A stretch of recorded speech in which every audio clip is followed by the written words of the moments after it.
বেশি রুম আছে তারা পাবে না, সরকারি চাকরি করে পাবে না। ঠিক আছে, যাদের যেসব মহিলাদের 10,000 টাকার বেশি রয়েছে টাকা তারা পাবে না। তা আমরা তো 10,000 টাকা কোনো ইনকামই করি না, আমরা হাউস ওয়াইফ। সেখানে আমার একই বাড়িতে আমার জেঠি পেয়েছে টাকা, আমরা পেলাম না। প্রথমে আন্ডার এনকোয়ারিতে নেওয়া হলো, অ্যাপ্রুভ করা হলো, এখন বিওলোকে ফোন করা হলো, বিওলো বলছে সবাইকে অ্যাপ্রুভ করা হয়েছে ধরে ধরে। আন্ডার ইনকোয়ারি যাদের ছিল অ্যাপ্রুভ করার পরও তারপরে কালকে পোর্টাল খুলেছে, পোর্টাল খুলে দেখছি যে 3 রুম আরবান এরিয়া লেখা আর ফর ফার্দার ভেরিফিকেশন লেখা। সে ফর ফার্দার ভেরিফিকেশন লেখা কিসের জন্য? অ্যাপ্রুভটা প্রথমে করা হয়েছিল। তাহলে এখন আমার যদি বাপ ঠাকুর দ্বারা যদি 3টে করে রুম করে দিয়ে রাখে, আমরা কি করতে পারি? আমার বাবা মা তো ইনকাম করে না। আমি একটা কথা বলতে চাই, আরেকটা ওটা শেষ ইনকাম করে না, এবার রাজমিস্ত্রি জোগালি খাটে। তাহলে আমরা কি যোগ্য না? যারা অযোগ্য তারা টাকা পাচ্ছে, আর আমরা যোগ্য আমরা টাকা পাচ্ছি না। কিসের জন্য প্রবলেম আসবো? আমরা পৌরসভা এরকম বারবার করে আমাদের হেনস্থা করা হচ্ছে এভাবে। তাহলে ফর্মে উল্লেখিতভাবে লিখে দেওয়া উচিত ছিল যে ডাজ ইউ হ্যাভ 3 রুমস, যে মানে কটা রুম রয়েছে সেভাবে লেখা ছিল নাকি অবলিক দিয়ে লেখা উচিত ছিল যে 3টে রুমের বেশি রয়েছে।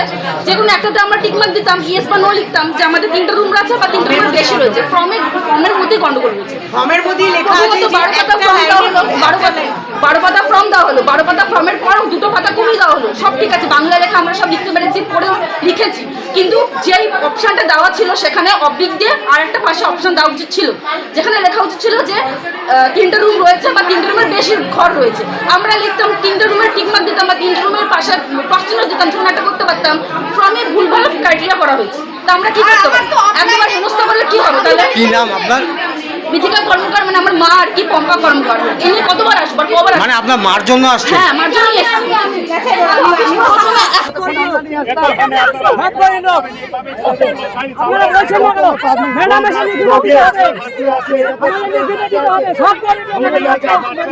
তুমি কে মানুষ? তুমি বলো, তুমি কি পারবে?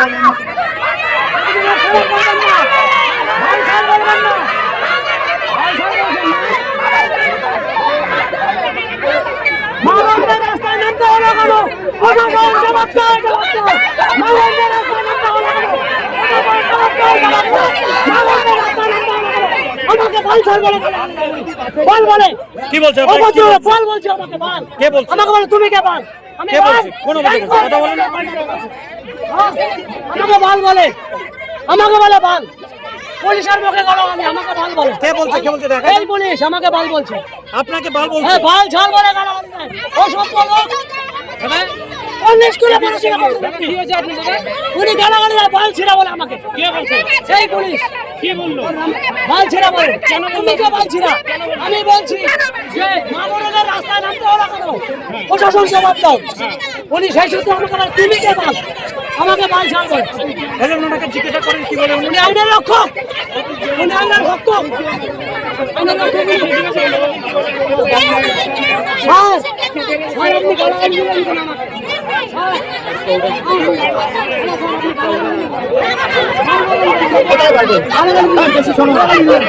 কেন আমাকে?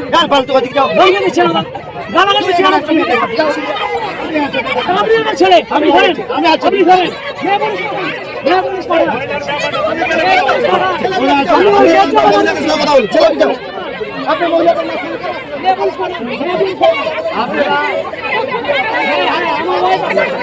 একজন আছেন আমাদের বাড়ির পাশে, খুবই গরিব, তার বাড়ি ঘর নেই, সে ভাড়া বাড়িতে থাকে, সেও পায়নি। তাহলে এইগুলো সরকার যে মুখ্যমন্ত্রী যে বললেন পঞ্চায়েত এবং মিউনিসিপ্যালিটি এরিয়ায়, পৌরসভা এরিয়ায় ঘর এবং জমির ছাড় দেওয়া হচ্ছে। উনি 10 তারিখে সাংবাদিক সম্মেলন করে এটা বললেন। তাহলে কালকে দুপুর 2টোর পরে এগুলো কেন হোল্ডে রাখা হলো? আমার প্রশ্ন এইটাই যে কালকে দুপুরে উনি যখন এই ছাড়টা দিয়েছেন, তারপরে কারা এই কাজটা করলো যে কালকে দুপুর 2টোর পরে যারা এখানে সব যোগ্য তাদেরগুলো ইয়ে করে দিল, হোল্ডে রেখে দিলেন? মুখ্যমন্ত্রী তো বলেছে যে কেউ বাদ যাবে না। এবং উনি 10 তারিখে রীতিমতো সাংবাদিক সম্মেলন করে বললেন যে পৌর এবং পঞ্চায়েত এরিয়াতে উনি ঘর এবং জমি ছাড় দিয়েছেন, শুধুমাত্র কর্পোরেশন এরিয়াতে উনি সেটা 3টে রুমেরটা বিবেচ্য হবে। তাহলে আমরা তো পৌরসভা এবং ইয়েতে পঞ্চায়েত, আমরা তো পৌরসভা, তাহলে এটা কেন হলো? আপনারা বঞ্চিত হলেন, হিসাব করুন। বঞ্চিত হয়েছি, 3 মাস ধরে আমরা টাকা পাইনি। আমার তো ঘরই নেই, আমার ঘরই নেই। কি নাম আপনার? মৌসুমী, আমার হাজবেন্ড